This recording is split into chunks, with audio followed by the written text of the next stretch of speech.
नमस्कारम।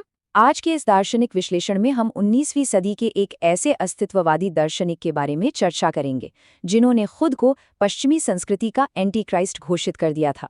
हाँ, हम बात कर रहे हैं फ्रिडरिक नीचे की। उनका एक ही मुख्य लक्ष्य था, परंपरागत नैतिकता और तत्वमीमांसा यानी मेटाफिजिक्स को पूरी तरह से ध्वस्त करना। उनका तो यहाँ तक मानना था कि पश्चिमी विचारधारा का अंत उन्हीं के विचारों के साथ होता है। तो चलिए एक अंडरग्रेड फिलॉसफी क्लास की तरह इस नैतिक प्रहार और इसके पीछे के गहन तर्कों का एक बौद्धिक विश्लेषण शुरू करते हैं। आगे बढ़ने से पहले एक नज़र आज के इस विश्लेषण की रूपरेखा पर डाल लेते हैं।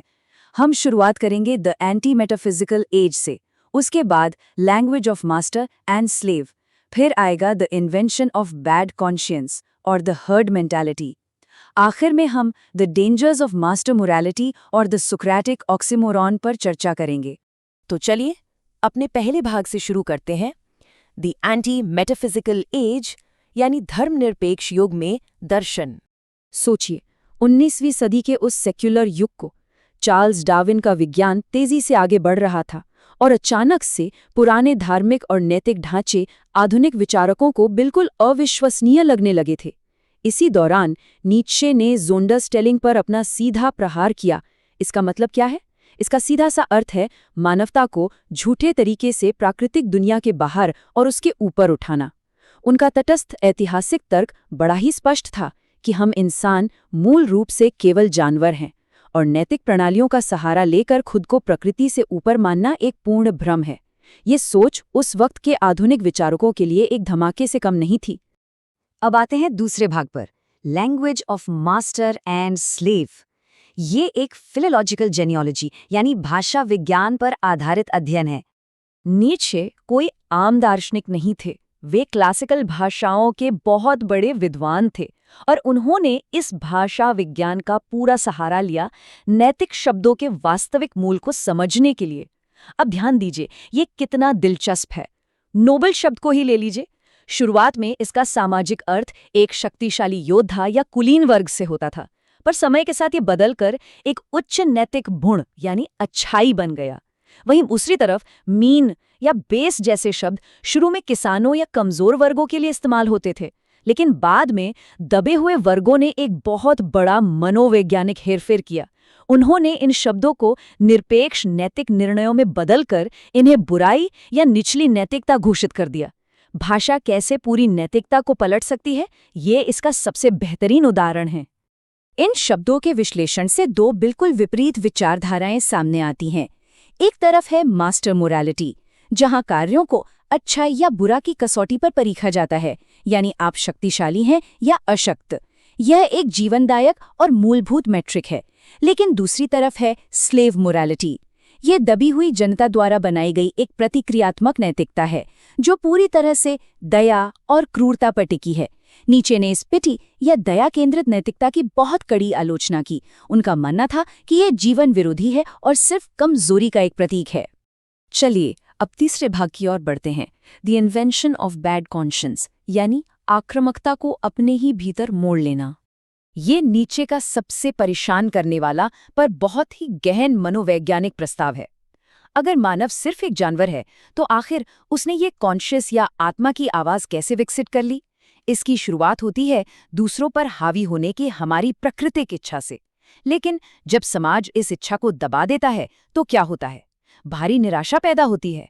जब यह आक्रामकता बाहर नहीं निकल पाती तो वह दबा हुआ शक्ति संकल्प पलटकर खुद अपने आप पर ही प्रहार करने लगता है और यहीं से जन्म होता है आत्मग्लानि और आंतरिक पीड़ा का।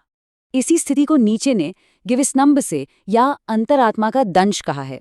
ये एक ऐसी मनोवैज्ञानिक पीड़ा है जो हम खुद पर थोपते हैं जब हमारी शिकारी प्रवृत्तियां पूरी नहीं हो पाती। यहाँ उन्होंने एक बहुत ही तीखा विश्लेषण किया है कि कैसे पुरोहितों या प्रीस्टली क्लास ने इस आत्मयत्ना को एक हथियार बना लिया। उन्होंने इसमें गिल्ट और पाप के विचार को जोड़ दिया। इससे इस आंतरिक पीड़ा को एक ईश्वरीय अर्थ मिल गया और सच कहूं तो इसने मानव की पीड़ा को अनंत गुना अधिक भयानक बना दिया। आगे बढ़ते हैं चौथे भाग पर, द हर्ड मेंटालिटी, जिसे हम बाज और गौरैया के प्रतीक से समझेंगे। नीत्शे ने ईसाई नैतिकता को हर्ड मेंटालिटी या भेदचाल की चरम अभिव्यक्ति माना। उनके हिसाब से इस मेंटालिटी को बनाया ही इसीलिए गया था ताकि श्रेष्ठ लोगों को आगे बढ़ने से रोका जा सके। उनका ये प्रभावशाली उदाहरण सुनिए। नैतिक घटनाएं जैसी कोई चीज नहीं होती, केवल उन घटनाओं की नैतिक व्याख्याएं होती हैं। उनका विश्वास था कि ये दुनिया मूल रूप से अर्थहीन और अराजक है, और ये जो भी नैतिक निर्णय हम मानते हैं ये सब केवल कृत्रिम कहानियां हैं जो समाज ने बचाव के लिए खुद पर थोप ली हैं।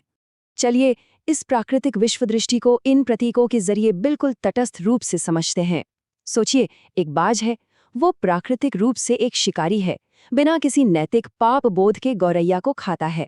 वहीं दूसरी ओर गौरैया है जो शिकार है और संख्या में बहुत अधिक है।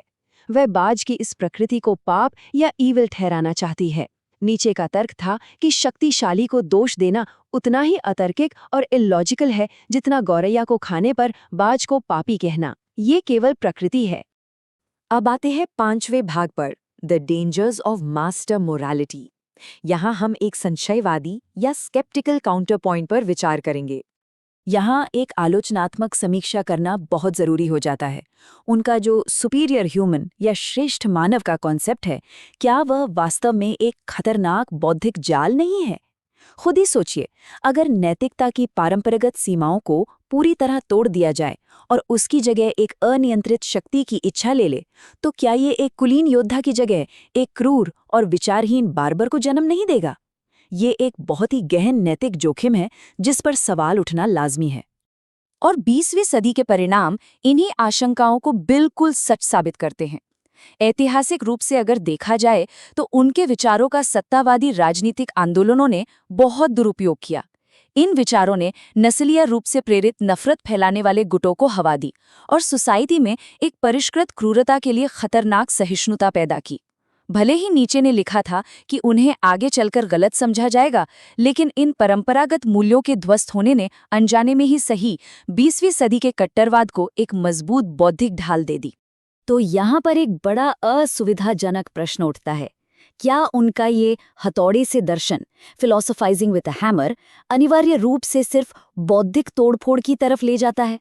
परंपरागत नैतिक ढांचों को नष्ट करने का उनका ये क्रोध क्या सच में हमारे आधुनिक समाज को कोई नया और सार्थक विकल्प देता है, या फिर ये केवल एक ऐसी विनाशकारी खाई बनाता है जिसमें पूरी संस्कृति गिरकर तबाह हो जाए? ये मुद्दा आने वाले कई सदियों तक दार्शनिक विमर्श का हिस्सा रहेगा। अब आते हैं अपने आखिरी और छठे भाग पर, द सोक्रेटिक ऑक्सीमोरॉन, दर्शन के रूप में कविता। इस पूरे द्वंद्व को सुलझाने के लिए हमें नीचे को एक गद्य कवि के रूप में देखना होगा, ठीक प्राचीन यूनानी त्रासदी लेखकों की तरह। उनका दर्शन लगातार ऑक्सीमोरॉन यानी विरोधाभास पर आधारित है। ऑक्सीमोरॉन क्या है? ये ऐसे विरोधी शब्दों का मिलन है जो किसी आश्चर्य सत्य को प्रकट करते हैं, जैसे ठंडी आग या उन्हीं का फ्रेज हथौड़े से दर्शन। उनका ये विरोधाभास का लगातार प्रयोग मानव मनोविज्ञान के उन जटिल और उलझे हुए सत्यों को सामने लाता है जिन्हें फॉर्मल लॉजिक कभी पकड़ ही नहीं सकता। और यहीं पर इस चर्चा का सबसे बड़ा पैराडॉक्स सामने आता है। ऐसा लगता है जैसे सॉक्रेट्स और नीचे के बीच कोई मुबाहिसा चल रहा हो। एक और एंटी सॉक्रेटिस है जो मेटाफिजिक्स को नष्ट करता है और सार्वभौमिक सत्यों को पूरी तरह नकारता है। वहीं दूसरी ओर एक न्यू सॉक्रेटिस है जो आत्म आलोचना में निर्मम है और लगातार ऐसे असुविधाजनक प्रश्न पूछता है जिनके अंततः केवल अस्थायी जवाब मिलते हैं। है ना जी बात? जिस व्यक्ति ने खुद को हमेशा सॉक्रेट्स के सबसे बड़े विरोधी के रूप में देखा, वह वास्तव में आधुनिक युग का कलात्मक सॉक्रेट्स बनकर उभरा। इस विश्लेषण के अंत में एक बहुत ही भयानक प्रश्न पीछे छूट जाता है। अगर आधुनिक समाज अपनी बुनियादी नैतिकता के इस विनाश को स्वीकार कर लेता है, तो इस विल टू पावर को बिना बर्बरता में फिसले आखिर कैसे नियंत्रित किया जा सकता है? नीचे द्वारा छोड़ गए इस खतरनाक आधुनिक नैतिक परिदृश्य को हम सुरक्षित रूप से कैसे पार करें? ये एक ऐसी दार्शनिक चुनौती है जिसने आज तक हमें सोचने पर मजबूर कर रखा है।